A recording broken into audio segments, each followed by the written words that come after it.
In social psychology, group polarization refers to the tendency for a group to make decisions that are more extreme than the initial inclination of its members. These more extreme decisions are towards greater risk if individuals' initial tendencies are to be risky, and towards greater caution if individuals' initial tendencies are to be cautious. The phenomenon also holds that a group's attitude toward a situation may change in the sense that the individual's initial attitudes have strengthened and intensified after group discussion. Overview. Group polarization is the phenomenon that when placed in group situations, people will make decisions and form opinions to more of an extreme than when they are in individual situations. The phenomenon has shown that after participating in a discussion group, members tend to advocate more extreme positions and call for riskier courses of action than individuals who did not participate in any such discussion. This phenomenon was originally coined risky shift but was found to apply to more than risk, so the replacement term choice shift has been suggested. The importance of group polarization is significant as it helps explain group behavior in a variety of real-life situations.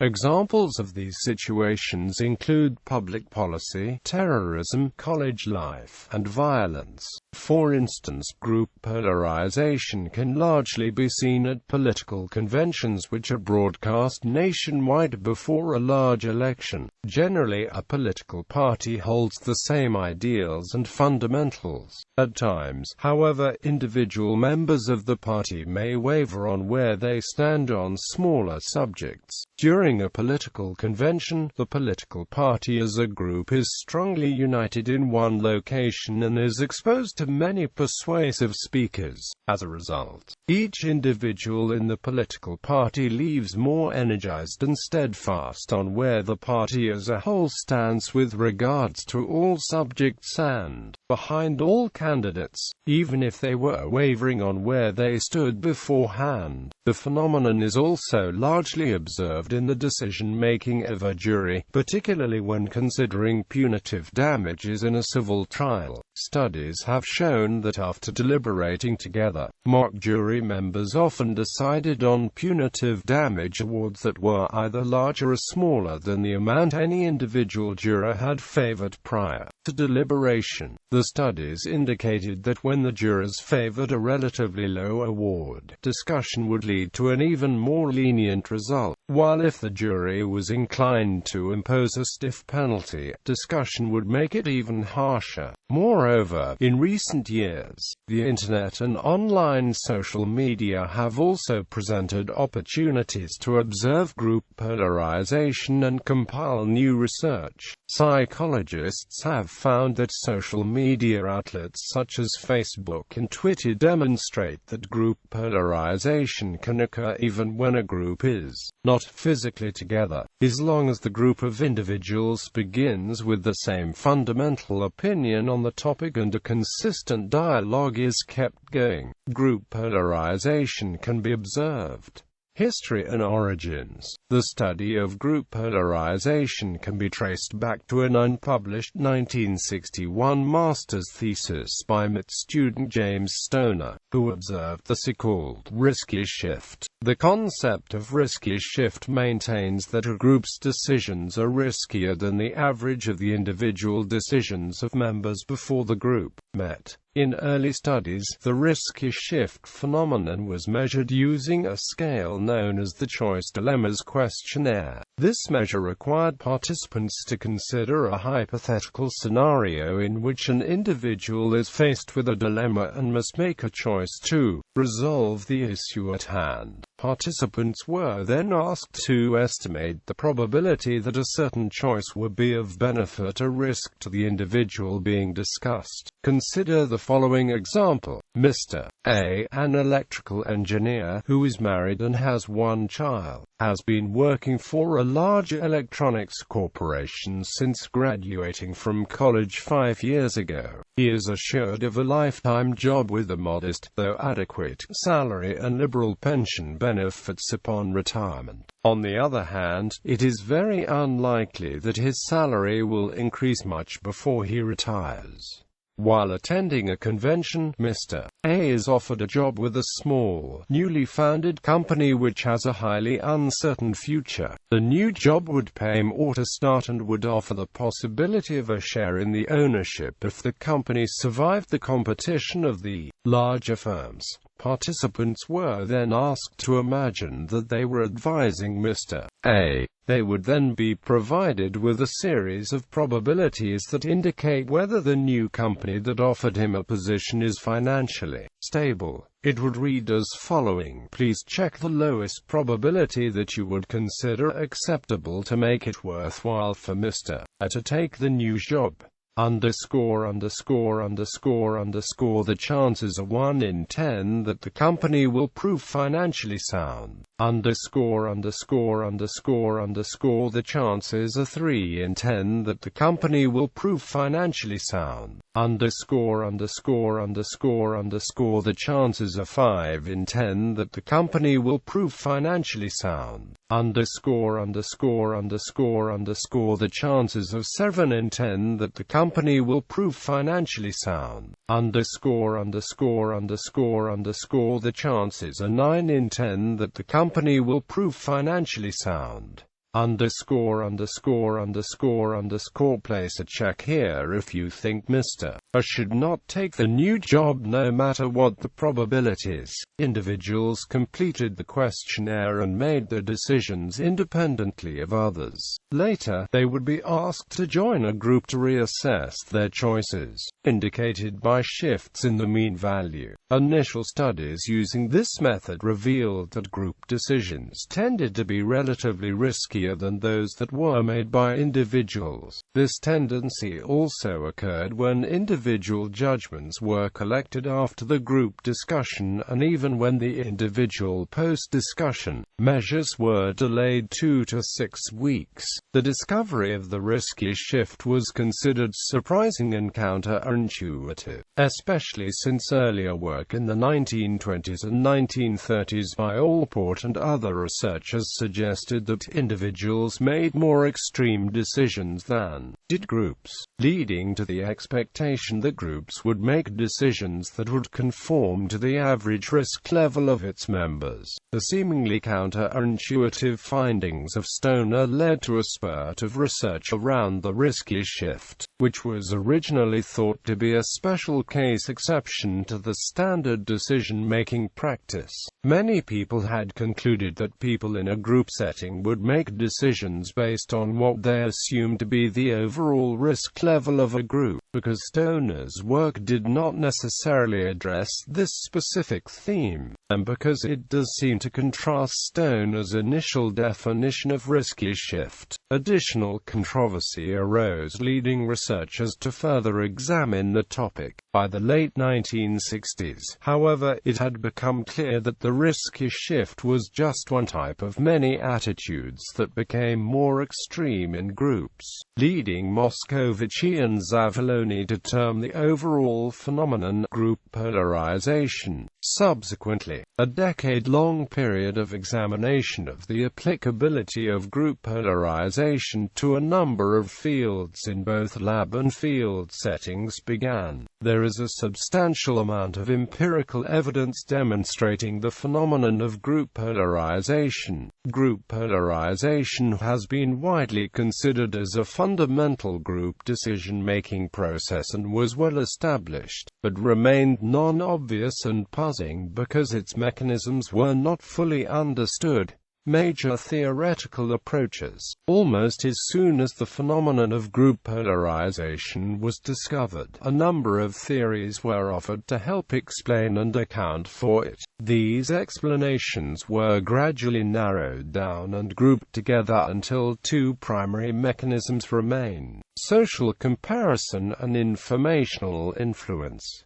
Social comparison theory. The social comparison theory, or normative influence, has been widely used to explain group polarization. According to the social comparison interpretation, group polarization occurs as a result of individuals' desire to gain acceptance and be perceived in a favorable way by the group. The theory holds that people first compare their own ideas with those held by the rest of the group. They observe and evaluate what the group values and prefers. In order to gain acceptance, people then take a position that is similar to everyone else's but a little more extreme. In doing so, individuals support the group's beliefs while still presenting themselves as admirable group leaders. The presence of a member with an extreme viewpoint or attitude does not further polarize the group. Studies regarding the theory have demonstrated that normative influence is more likely with judgmental issues, a group goal of harmony, person-oriented group members, and public responses.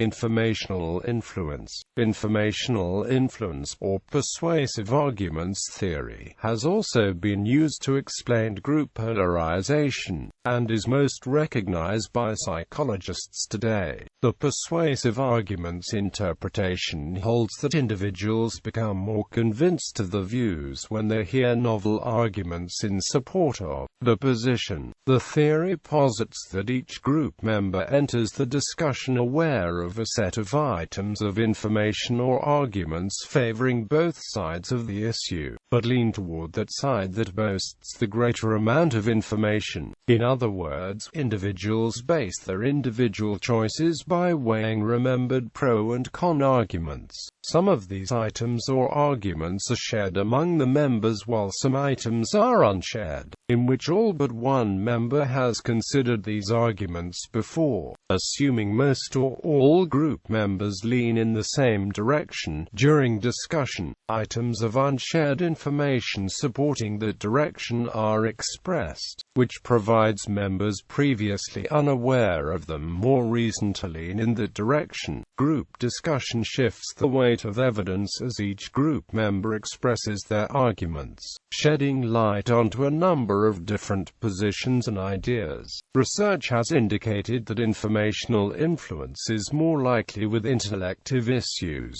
a group goal of making correct decision, task-oriented group members, and private responses. Controversy. In the 1970s, significant arguments occurred over whether persuasive argumentation alone accounted for group polarization. Daniel Eisenberg's 1986 meta-analysis of the data gathered by both the persuasive argument and social comparison camps succeeded, in large part, in answering the questions about predominant mechanisms. Eisenberg concluded that there was substantial evidence that both effects were operating simultaneously, and that persuasive arguments theory operated when social comparison did not, and vice versa. Self-categorization and social identity. While these two theories are the most widely accepted as explanations for group polarization, alternative theories have been proposed. The most popular of these theories is self-categorization theory. Self-categorization theory stems from social identity theory, which holds that conformity stems from psychological processes, that is, being a member of a group is defined as the subjective perception of the self as a member of a specific category. Accordingly, proponents of the self-categorization model hold that group polarization occurs because individuals identify with a particular group and conform to a prototypical group position that is more extreme than the group mean. In contrast to social comparison theory and persuasive argumentation theory, the self-categorization model maintains that intergroup categorization processes are the cause of group polarization. Support for the self-categorization theory, which explains group polarization as conformity to a polarized norm, was found by Hogg, Turner, and Davidson in 1990. In their experiment, participants gave pre-test, post-test, and group consensus recommendations on 3-choice dilemma item types. The researchers hypothesized that an in-group confronted by a risky out-group will polarize toward caution, and an in-group confronted by a caution out-group will polarize toward risk, and an in-group in the middle of the social frame of reference, confronted by both risky and cautious outgroups, will not polarize but will converge on its pretest mean. The results of the study supported the hypothesis in that participants converged on a norm polarized toward risk on risky items and toward caution on cautious items. Another similar study found that in-group prototypes become more polarized as the group becomes more extreme in the social context. This further lends support to the self-categorization explanation of group polarization.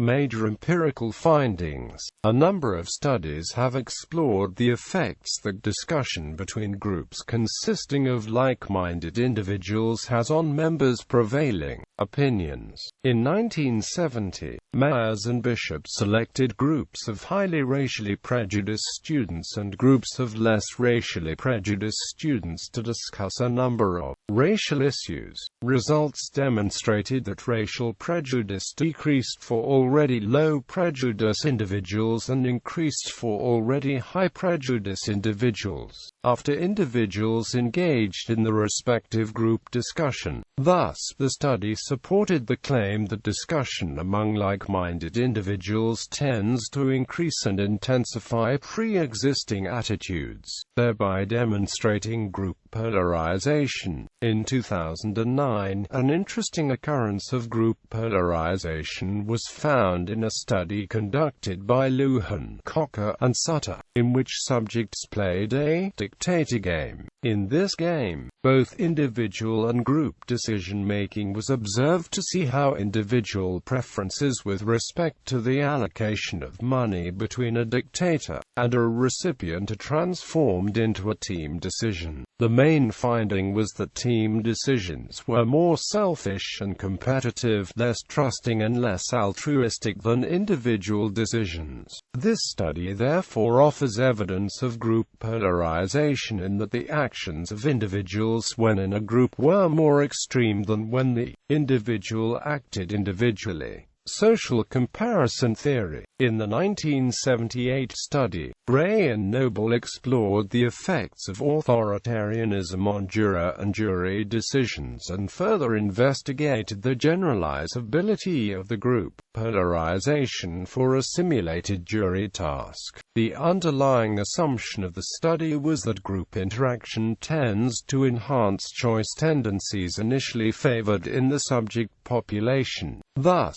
if predominant sentiment among individual jurors is toward a guilty verdict, that sentiment should be more prevalent following discussion. The hypothesis regarding group polarization was supported in that they found that deliberations produced a shift toward more severe punishment for high authoritarians but toward more lenient punishment for low authoritarians. Thus, this study provided strong evidence for group polarization in that the groups made decisions that were more extreme than the initial inclination of its members. Mackey conducted an experiment to explore the social comparison theory. In the experiment, participants' perceptions and polarization was measured in response to information presented in one of three different conditions: in-group, unrelated group, and uncategorized individual. In accordance with the social comparison theory, researchers expected participants to report greatest polarization in the in-group condition. Polarization should only occur when an individual is exposed to information from their own group. Therefore, researchers expected to see a lower degree of polarization in the unrelated group and uncategorized individual conditions. Mackey found that attitude polarization occurred only when the participants received information about a group that they considered themselves a member of, supporting the social comparison theory. In the research, Ledgerwood and Chaikin primed participants with in-group, out-group, or neutral statements. Ledgerwood and Chaikin used political parties as a way of creating in-groups and out-groups. After being primed, participants were asked to rate how much they agreed with multiple statements that took on either Democratic or Republican views. Researchers hypothesized that participants primed with the political in-group and participants primed with the political out-group would show the highest levels of polarization, compared to the neutral priming condition. Ledgerwood and Chaikin found that individuals who identified as Democrats and Republicans both reported more extreme agreement with their in-group and more extreme disagreement with the out-group in comparison to the control group. After being primed informational influence theory, one of the original studies reporting findings of informational influence was conducted by Stoner. In his study, participants had to advise an imaginary person who had to make a decision. The imaginary person was choosing from two alternatives. One option was risky but had the potential to have a very positive outcome, where the second option was less risky but had only a moderately positive outcome. Stoner found that individuals were riskier after discussing the options with the group. A follow-up study was conducted by Mayers and Aronson, where they concluded that group discussion does not always result in riskier decision-making. However, the individual's original position becomes more extreme after group discussion. After hearing the opinions of others and learning new arguments in favor of their opinion, the individual will become more confident in the decision and the viewpoint becomes more extreme, resulting in group polarization. In regard to the informational influence theory, Hinz and Davis found that it is not simply the sharing of information that is important. However, the amount of information and persuasiveness of the arguments mediate the level of polarization experienced. In the study, Hinz and Davis manipulated the number of arguments and persuasiveness of those arguments. Participants were randomly assigned to a room either by themselves or with 3 other people. Individuals in the alone condition were asked to read through a dilemma and respond. Individuals in the group condition were asked to read through a dilemma and come up with a group consensus. After the individuals and groups were done, they were given a few more minutes to look over the information again, and given the opportunity to change the responses. Researchers came up with a polarization score that was the difference between an individual's initial response and final response. They found that the higher number of arguments and the higher level of persuasiveness significantly increased polarization. In 1977, Kaplan conducted 3 experiments in which jurors first heard an incriminating or exonerating trial and then discussed it by exchanging notes with bogus discussants. The notes differed in the incriminating appearance of shared facts, the redundancy of shared facts, the number of bogus jurors, and the prior discussion judgments of bogus jurors. In instances where the incriminating, exonerating proportion of facts was the opposite of both the trial incriminating, exonerating appearance and the facts cited by the participant, post-discussion judgment moved away from extremeness.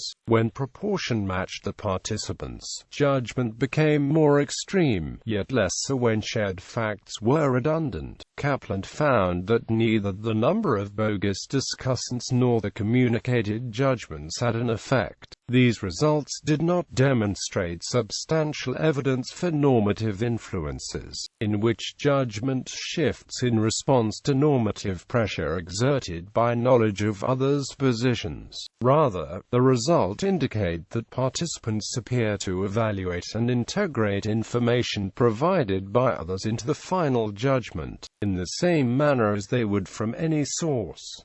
This finding provided profound evidence for the informational influence theory explanation. Choice shifts. Group polarization and choice shifts are similar in many ways, however, they differ in one distinct way. The term group polarization is used when discussing the attitude change on the individual level, where the term choice shift is used when discussing the attitude change of a group. Mayers and Lamb describe choice shift as the difference between the mean of group members' pre-discussion responses and the actual group decision on an issue.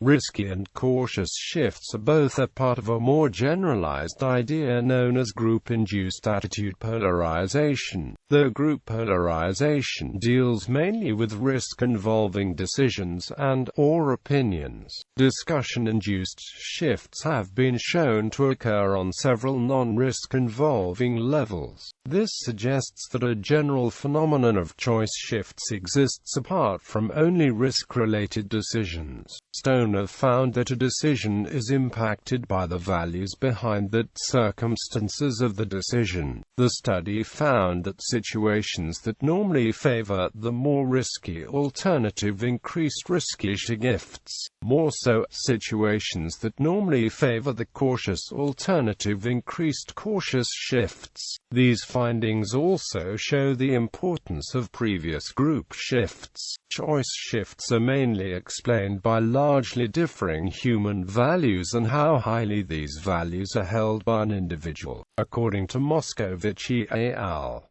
interaction within a group and differences of opinion are necessary for group polarization to take place. While an extremist in the group may sway opinion, the shift can only occur with sufficient and proper interaction within the group. In other words, the extremist will have no impact without interaction. Also, Moscovici et al. Found individual preferences to be irrelevant. It is differences of opinion which will cause the shift. This finding demonstrates how one opinion in the group will not sway the group. It is the combination of all the individual opinions that will make an impact.